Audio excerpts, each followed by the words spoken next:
আসসালামু আলাইকুম। আজকে আলোচনা করব এসএসসি আইসিটি চ্যাপ্টার 5 এর একটি গুরুত্বপূর্ণ বিষয় নিয়ে, অ্যালগরিদম ও ফ্লোচার্ট। চলেন দেখা যাক আজকের আলোচনার বিষয়টি কি। আজকে আলোচনা করব ফারেনহাইট তাপমাত্রা থেকে কিভাবে সেলসিয়াস তাপমাত্রায় রূপান্তর করা যায় এটি অ্যালগরিদম, এবং সেলসিয়াস তাপমাত্রাকে কিভাবে ফারেনহাইট তাপমাত্রায় রূপান্তর করা যায় তার অ্যালগরিদম ও ফ্লোচার্ট নিয়ে। চলেন আমরা সহজেই প্রোগ্রামটি কিভাবে শেষ করা যায় তা দেখে নিই। আমরা একটি জিনিস মনে রাখতে হবে, ফারেনহাইট তাপমাত্রাকে সেলসিয়াসে রূপান্তর এবং সেলসিয়াস তাপমাত্রাকে ফারেনহাইট রূপান্তর করার জন্য দুটি প্রয়োজনীয় সূত্র রয়েছে। সূত্রটি হলো ফারেনহাইট ফারেনহাইট যখন আমরা সেলসিয়াস তাপমাত্রাকে ফারেনহাইট তাপমাত্রায় রূপান্তর করব, তখন ফারেনহাইটের এই উপরের সূত্রটি বসিয়ে দেব। আবার যখন ফারেনহাইট তাপমাত্রাকে সেলসিয়াসে রূপান্তর করব, তখন আমরা নিচের সূত্রটি বসিয়ে দেব।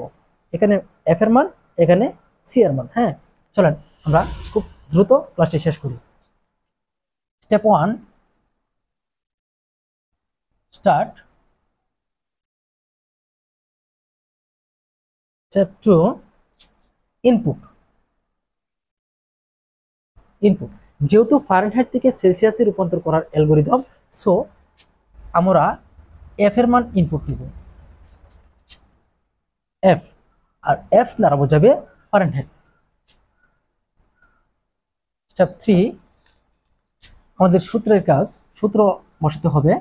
তাহলে সেলসিয়াসের সূত্র বসাবো, যেটাই রূপান্তর করতে হবে সেটি সূত্র বসাতে হবে। তাহলে সেলসিয়াসে রূপান্তর করবো, তার মানে আমাদের সেলসিয়াসের সূত্র বসাতে হবে। C 5 F 32 divided by 9, F minus 32 divided by 9, এটি হলো আমাদের সেলসিয়াসের সূত্র। স্টেপ 4 প্রিন্টের কাজ, আমরা প্রিন্ট করে দিব। Print Celsius. স্টেপ 5 স্টপ করে দেব প্রোগ্রামটি। হ্যাঁ, এই হয়ে গেল আমাদের ফারেনহাইট থেকে সেলসিয়াস তাপমাত্রায় রূপান্তর করার অ্যালগরিদম। এখন আমরা দেখে নিব কিভাবে এই অ্যালগরিদম থেকে ফ্লোচার্ট রচনা করা যায়। হ্যাঁ, এখানে স্টেপ 1 স্টার্টের জন্য আমাদের একটা সার্কেলের প্রয়োজন। সার্কেল বসিয়ে দিলাম। স্টার্ট। স্টেপ 2 এর জন্য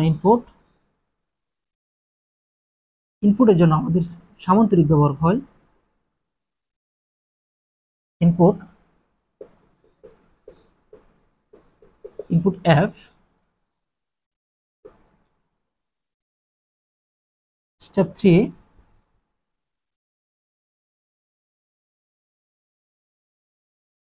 C divided by C equal 5 into F minus 32 divided by 9।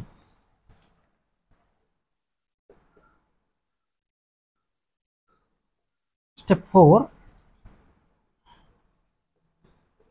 Print C. Step 5 stop. এই হয়ে গেল আমাদের ফারেনহাইট থেকে সেলসিয়াস তাপমাত্রায় রূপান্তর করার ফ্লোচার্ট।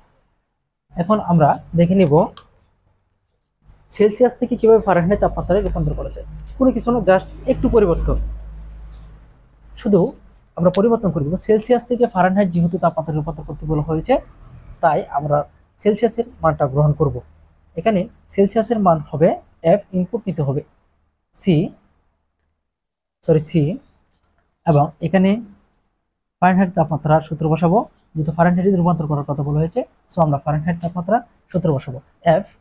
ফারেনহাইট তাপমাত্রার সূত্রটি আমি পূর্বে লিখে রেখেছি, এখানে দেখে নিতে পারেন। C into 9 divided by 5 plus 32, এটা হলো আমাদের ফারেনহাইট তাপমাত্রার সূত্র। এখানে প্রিন্ট এফ, এখানে স্টপ। তাহলে আমাদের প্রোগ্রামটি হয়ে যাবে। আবার অ্যালগরিদম ফ্লোচার্ট সেম একই রকম, এখানে জাস্ট পরিবর্তন করে দিব। এখানে সি বসাবো, এখানে এফ বসাবো, এফ, তারপর এফ এর যে সূত্রটি রয়েছে ফারেনহাইটের সেটি বসিয়ে দেবো। সি ইন্টু 9 বাই 5 প্লাস 32, এখানে জাস্ট আমরা এফ বসাবো, তারপর স্টপ করে দিব। এভাবেই আমাদের প্রোগ্রামটি হয়ে যাবে ফারেনহাইট থেকে সেলসিয়াস এবং সেলসিয়াস থেকে ফারেনহাইট তাপমাত্রা কিভাবে রূপান্তর করা যায়। ধন্যবাদ। আজকের ক্লাসটি এ পর্যন্তই। সে পর্যন্ত